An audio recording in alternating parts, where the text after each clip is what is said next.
Deputy legal adviser, ये CBI के anti corruption branch में लीगल एडवाइजर थे।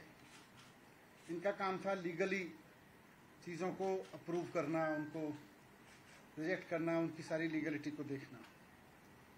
और मेरे खिलाफ जो फर्जी एफआईआर कराई गई है एक्साइज के मामले में, उसका भी लीगल मामला वही देख रहे थे।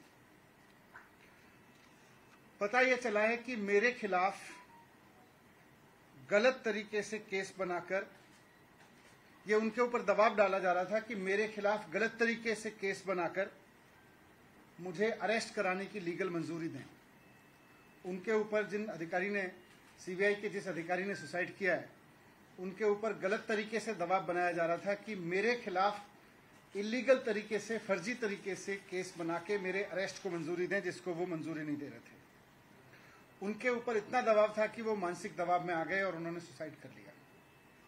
ये बहुत दुखद घटना है कि सीबीआई के एक अधिकारी को, जिसको दिख रहा था कि पूरा का पूरा मामला फर्जी है, उसके ऊपर इतना दबाव बनाया गया गलत काम करने के लिए कि उसको आत्महत्या करने पर मजबूर होना पड़ा। मुझे फंसाने के लिए, मुझे अरेस्ट करने के लिए, किसी फर्जी केस को लीगली साउंड बनाने के लिए एक अधिकारी पर इतना दबाव बनाने पर आ गए ये लोग कि अब बेचारे उस अधिकारी को सुसाइड करना पड़ा। ये बहुत अफसोसजनक है। मेरी उनके परिवार के प्रति बहुत संवेदना है, उनकी असमय इस घटना से। मैं आज प्रधानमंत्री जी को भी कहना चाहता हूं कि आप मुझको फंसाना चाहते हैं फर्जी तरीके से, फंसा लीजिए। आप मेरे ऊपर रेड कराना चाहते थे, आपने रेड करा ली। आप फर्जी एफआईआर करा चुके मेरे ऊपर। आप मुझे अरेस्ट कराना चाहते हैं, आप बता दीजिए, जहां कहोगे मैं आ जाऊंगा। लेकिन इस तरह से अधिकारियों के ऊपर दबाव बना के उन्हें फांसी लगाने पे, उन्हें आत्महत्या करने पे मजबूर मत कीजिए। इससे घर उजड़ रहे हैं। ये ठीक नहीं है। आप हर वक्त यही सोचते रहते हैं, मैं सीबीआई का इस्तेमाल कैसे करूं, मैं ईडी का इस्तेमाल कैसे करूं, मैं चुनी हुई सरकारों को कैसे गिराऊं, चुने हुए एमएलएज को कैसे खरीदूं। आप स्कूल बनाने पे कब सोचेंगे? आप अस्पताल बनाने पे कब सोचेंगे? आप महंगाई कम करने पे कब सोचेंगे? आप रोजगार देने पे कब सोचेंगे? आप केवल यही सोचते रहते हैं कि कैसे सीबीआई पे दबाव बना के चुनी हुई सरकार को गिराऊं विपक्ष की, कैसे चुने हुए एमएलएज को खरीद लूं विपक्ष के।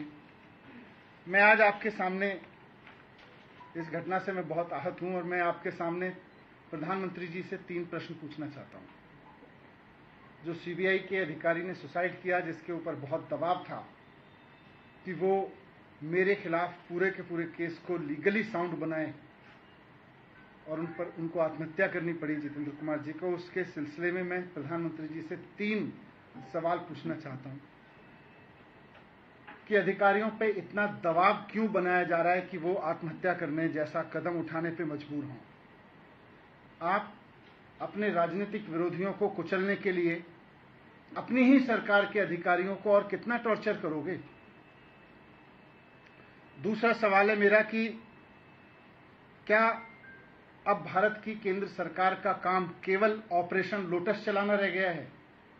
जिस तरह से राज्यपालों से, उपराज्यपालों से दबाव डाल के उनसे उल्टे सीधे काम कराए जा रहे हैं, जिस तरह से सीबीआई पे दबाव डाल के, ईडी पे दबाव डाल के उल्टे सीधे काम कराए जा रहे हैं, तो क्या अब केंद्र सरकार का काम केवल ऑपरेशन लोटस चलाना रह गया है?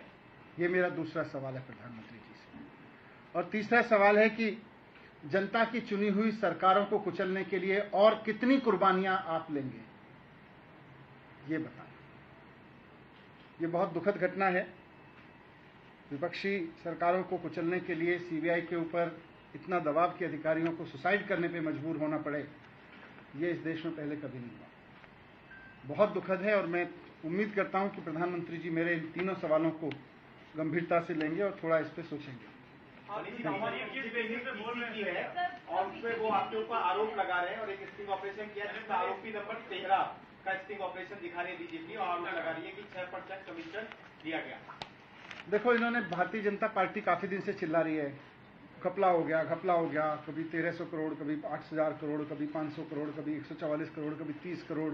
फिर सीबीआई से इन्होंने एफआईआर कराई तो सीबीआई ने भी ढूंढ ढांड के दूर से कहीं से स्ट्रेच करके दो कंपनियों के बीच की किसी वाइट डीलिंग को जबरदस्ती मेरे ऊपर थोपने की कोशिश की, वो भी सोर्सेज के हवाले से तो एफआईआर में लिखा। उसके बेस पे मेरे घर पे रेड डलवा दी, घर पे कुछ नहीं मिला। मेरे परिवार का लॉकर तलाश लिया बैंक का, उसमें कुछ नहीं मिला। अब जब सीबीआई से एक तरह से क्लीन चिट मिल गई कि जी इनके पास तो कुछ नहीं मिल रहा, तो अब बीजेपी कह रही है जी देखो सीबीआई नहीं ढूंढ पाई, अब हम स्टिंग करके देंगे। फिर वो कोई सड़क पे चौराहे पे खड़े होकर किसी को गाड़ी पे बिठा के कुछ कहते हैं, उसके कोई सवाल जवाब करते हैं, वो स्टिंग है, मजाक है। तो ऐसे स्टिंग मेरे पास भी है, मैं भी दे दूंगा कल बहुत सारे, फिर आप उसको भी चलाना। Thank you.